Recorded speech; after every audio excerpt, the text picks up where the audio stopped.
Bienvenidos a todos. Gracias por estar aquí. Un placer recibirlos. Bienvenida María del acá, Carmen Verdú. Muchas gracias. María del Carmen Verdú es abogada de Correpi, de la Coordinadora contra la Represión Policial e Institucional. ¿Qué tal? Buenas noches. Buenas noches. Saludamos a Luis Vicat, ¿Qué tal? bienvenido, especialista en seguridad, y el doctor Eduardo Gerón, que ya ha venido algunas otras veces, abogado penalista, ex juez de instrucción. Vamos a hablar un poquito de cada uno de los aspectos que contempla esta decisión, esta definición. Quiero empezar por María del Carmen, básicamente porque además ha habido una primera presentación ante la justicia por esta reglamentación que es de la Correpi, justamente. De Correpi, junto con la diputada de la ciudad, Miriam Bregman, del CEPROD y el PTS en el FIT. Y además porque es un tema que nos afecta directamente como organización antirrepresiva, sin ninguna duda. Lo primero que hay que señalar es que la ministra Patricia Bullrich miente descaradamente en las declaraciones que vimos recién, en la propia letra de la resolución, cuando en la introducción menciona las normas de Naciones Unidas, concretamente el Código de Conducta para funcionarios encargados de hacer cumplir la ley, que se dictó en una resolución de la Asamblea de Naciones Unidas en 1979, por supuesto fue adoptado por la República Argentina muchos años después, ya terminada la dictadura, incorporado a la normativa interna por la ley 24.059 y que dice exactamente lo contrario que dice esta resolución, que dice que los principios básicos de actuación de cualquier fuerza de seguridad deben ser la razonabilidad, la proporcionalidad, el principio de mínima lesividad, que el uso del arma de fuego es el último recurso cuando todo lo demás ha sido agotado y es inevitable, y que aún en ese caso debe ser empleado con cuidado y respeto y evitando causar daños a la vida, incluso de la persona que está intentando ser detenida o reducida. Claro.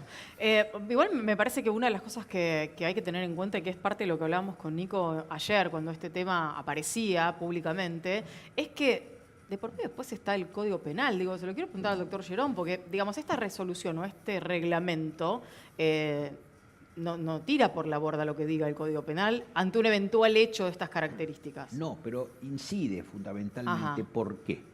Porque el nuevo Código Penal que se va a tratar ahora en breve trae una innovación bastante interesante, que es que cuando el policía actúa de acuerdo a los reglamentos a los que tiene que estar sujeto, ese policía es impune. Es decir, no se lo puede penar cuando actúa de acuerdo a la reglamentación vigente. Entonces, si la reglamentación vigente es corta o es larga, va a ser las posibilidades que tenga ese policía. Ahora, yo me pregunto esto, y es, la pena de muerte en la Argentina, que está vigente plenamente en poder de ¿quién? De los delincuentes. Porque los delincuentes matan a quien quieren matar y no hay nadie que yo vea que se esté preguntando qué podemos hacer para que el delincuente no mate, para encontrar que realmente no hay organizaciones antirrepresivas de los delincuentes. ¿No es cierto? Entonces, tampoco tienen ninguna reglamentación que les impida matar a quien quieran impunemente. Entonces, yo lo que veo es que acá hay una defensa irrestricta del delincuente y ninguna defensa de la víctima. La víctima, en un hecho delictuoso, es la única persona que no quiso participar del hecho.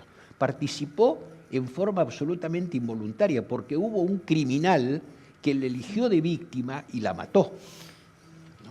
Una de las cosas que ayer planteábamos con la mesa que teníamos armada para el programa de ayer, era que en el 2008 el PRO, ni bien llega al gobierno de la ciudad, plantea la posibilidad de usar pistolas taser, que es como un punto medio entre no usar nada y la bala de plomo. Después quedó en el olvido. Polémica de por medio, quedó en el olvido. Ahora, teniendo la presidencia de la Nación, el gobierno de la Ciudad de Buenos Aires, el gobierno de la provincia de Buenos Aires y varias provincias más, ¿no hay como una falta de voluntad de encontrar otro punto medio? En realidad, el uso de las pistolas taser es habitual en 42 países. Es mucho mejor que una cachiporra de goma o que un bastón o una tonfa. Sí, es mucho mejor que una bala de plomo. Y es mucho mejor que una bala de plomo porque porque no mata en la generalidad de los casos, tendría que darse una serie de circunstancias, marcapasos o el uso irrestricto del taser mediante varios disparos simultáneos, pero como arma no letal en los 42 países que se usa ha dado un resultado espectacular. Uno no puede dejar de preguntarse de todas maneras, a ver, cosas que tienen que ver con, y se lo quiero preguntar de nuevamente a María del Carmen, con nuestra historia, ¿no? Y con el tipo de fuerzas que tenemos en la Argentina y con lo que conocemos. Digo, tenemos un claro problema respecto de la seguridad o un claro problema de inseguridad, y que se quiera trabajar sobre eso no parece que esté mal. El tema es cuáles son las fuerzas de seguridad con las que estamos trabajando para eso, digamos, cuál es la capacitación que tienen a la hora de encontrar que efectivamente es el momento, la disposición, la forma de llevar adelante digamos, lo que tiene que ver con terminar con ese delito que se está cometiendo. Es correcta la preocupación que manifestás, pero a nosotros nos parece en Correpi que es importante señalar que el problema policial no es un problema de la policía o de prefectura, gendarmería, policía de seguridad aeroportuaria o la fuerza de que se trate, porque son estructuras verticales, jerárquicas, que responden a un mando. Y ese mando es el gobierno que administra el Estado en cada etapa, de tal forma que lo que es imputable a cada uno de los integrantes de esa fuerza, en realidad es lo que el mando político está ordenando. Y me parece fundamental responder algo que decía el doctor Jerome recién. Cuando yo tengo un policía que utilizó su arma y una persona con un tiro en la nuca o 3 en la espalda, la víctima es el muerto, no es el policía.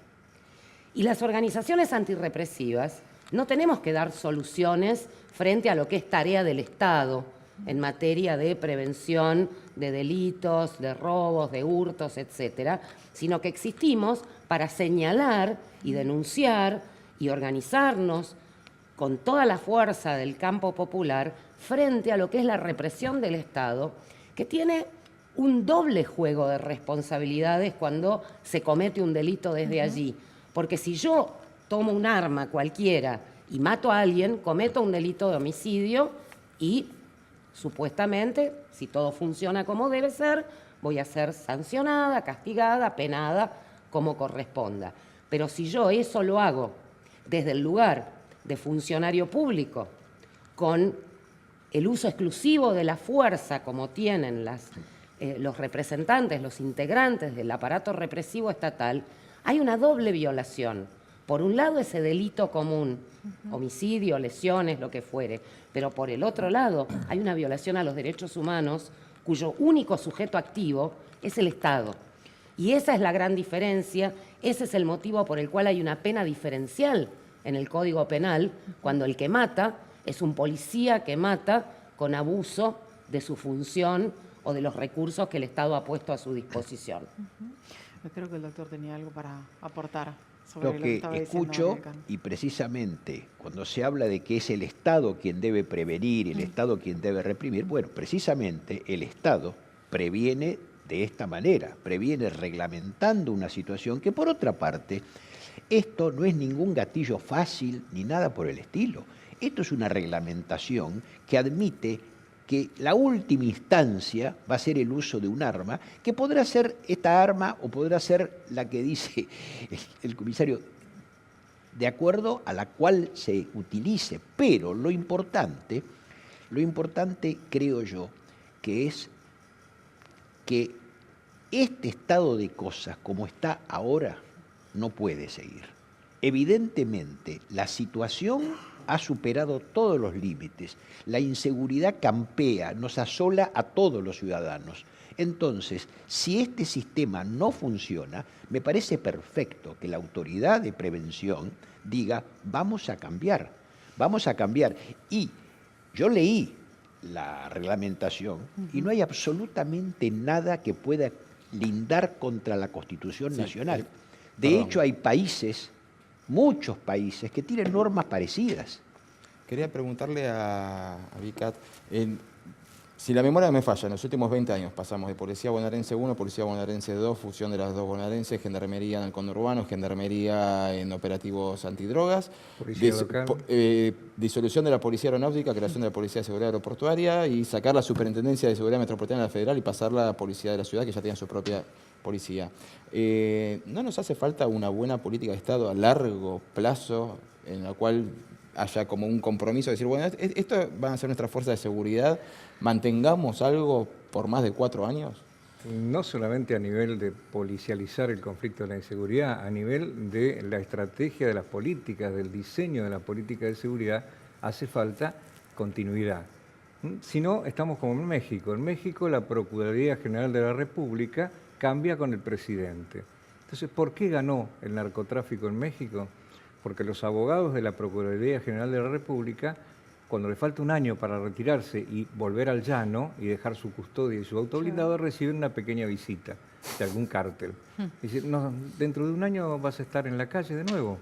Bien, el patrón tiene simpatía contigo y quiere contratarte. Eso explica que México esté en la tercera etapa de instalación del narco y que sea una cáscara vacía por más millones de dólares que se le inyecten desde el norte, y que sea el paradigma del fracaso en la lucha contra el narcoterrorismo. Pero yendo específicamente a tu pregunta, el tema de las fuerzas de seguridad siempre ha sido una mesa de arena y un laboratorio. Recordemos los pogroms, las purgas en la policía bonaerense, los delincuentes a cargo de la policía bonaerense, el caso de Klotzik, por ejemplo, y otros tristes ejemplos. Y la creación de una policía local porque se le ocurrió a un gobernador que tenía que haber 100.000 policías, entonces había policías con antecedentes o con la primaria incompleta. Pero tampoco caigamos en el sofisma por inferencia. ¿Qué es el sofisma por inferencia? Es decir, mi vecina tiene un pitbull, los pitbull muerden, por lo tanto ese pitbull me va a morder a mí. Acá se dice, se le dan mayores facultades a la policía, lo cual no es cierto. Simplemente se derogaron algunos rituales que eran en la práctica un genocidio, porque gritar 3 veces alto policía antes de poder desenfundar el arma, tácticamente, policialmente, es un suicidio, porque el delincuente no grita alto delincuente 3 veces antes de matar. Y por otra parte, el hecho de la fuga.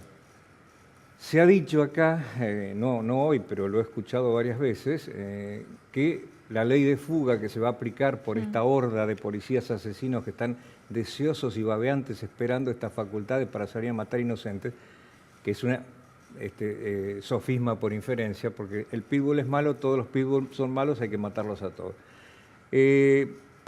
Esta gente no va a proceder sino de una manera táctica impecable. ¿Cuánto tarda un enfrentamiento armado en una situación de riesgo? Adentro de un bus, en la parada de un colectivo. Entre 3 a 5 segundos y lleva entre 3 a 5 balas de resolver la cuestión. Ahora, si yo me pongo como en el nuevo cine español que remeda las películas de la década franquista, como guardia civil y digo, a mí la guardia civil y disparo 3 veces una carabina para decirle alto a alguien, hoy por hoy me matan. Ahora, quiero hacer una consulta porque me quedo pensando en esto que decían ambos, ¿no? Con respecto a las diferentes cuestiones que integran este nuevo reglamento. Una de ellas habla de, por ejemplo, el momento en el que alguien está intentando sacar una supuesta arma. Por eso ¿cómo yo quería... hacemos para ¿no? Digo, ponernos en el lugar de alguien que a lo mejor lo que está sacando es un teléfono celular? No Quería lo sé, ir a lo concreto justamente en el mismo sentido, directamente a la letra de la resolución. Sí. La resolución, más allá de ese considerando falso, invocando una norma que en realidad violenta, como decía recién, establece una serie de hipótesis, de circunstancias, en las cuales dice claramente es válido el uso del arma. Si vos tomás esas distintas hipótesis, por ejemplo, las diferentes que enumera en el artículo 5, y las comparás con las excusas habituales que debemos confrontar en las indagatorias, en las declaraciones de los policías, prefectos, gendarmes, servicios penitenciarios, etcétera, imputados y que llegan a juicio por fusilamientos de personas desarmadas, son idénticas. Hace menos de un mes logramos la condena a prisión perpetua del primer policía de la ciudad que fue juzgado por un caso de gatillo fácil, Adrián Otero, que fusiló en julio del año pasado a Cristian Paragüita Toledo, un muchacho de 24 años, trabajador de una ferretería en la Villa 2124. El episodio comienza con un incidente de tránsito, Sí. dos conductores, ¿qué paso yo, qué pasás vos? Cristian que comete el error de reaccionar, bajarse, increpar al policía de auto a auto, se vuelve a subir al coche que manejaba su amigo, arrancan 15 cuadras de persecución, 9 balazos, no 2 o 3, 9 balazos con el arma reglamentaria. Cristian termina muerto, los otros dos muchachos sobreviven de milagro, porque cuando el auto finalmente pierden el control y golpea contra el cordón, y el policía los tira en el piso y los apunta ya reducidos boca abajo, empiezan a aparecer los vecinos, Sí. porque es un barrio donde los negocios abren temprano, y les salvan la vida. En ese caso, ¿qué fue lo que dijo el policía Adrián Otero en su defensa? Yo creí que tenían un arma. Está en una de las hipótesis contempladas en el artículo 5º. Claro. Me pareció que el del asiento de atrás tenía algo en la mano, tenía el celular. Era un adolescente que venía jugando un jueguito electrónico, el Candy Crush, en el Sí, celular. sí. Se lo explicó al juez, le mostró a qué nivel había llegado. Se fugaban y sí, salían corriendo hacia el hospital porque ya tenían a su compañero herido. Ese caso, como el de Christopher Rego, aquel que no paró en el control de prefectura y le metieron un tiro en la espalda, como cualquiera de los 5.800 casos que tenemos registrados en nuestro archivo de diciembre del 83 a hoy, y de los cuales casi 1.000 han ocurrido con posterioridad a diciembre de 2015, quedarían impunes si hubiesen ocurrido en vigencia de esta resolución, que como vos bien señalabas, habla del que hace un gesto equívoco, que da la impresión que va a sacar un arma y puede estar sacando el llavero, puede estar sacando el teléfono, puede estar sacando el cartelito que dice soy sordomudo, como ocurrió en Estados Unidos con aquel nigeriano, o simplemente ser un tipo que está en un callejón y saca el peine para peinarse, como Amadou Diallo, y también terminó acribillado por la policía neoyorquina. Entonces, esta resolución, hay que decirlo con todas las letras, es la institucionalización final del gatillo fácil.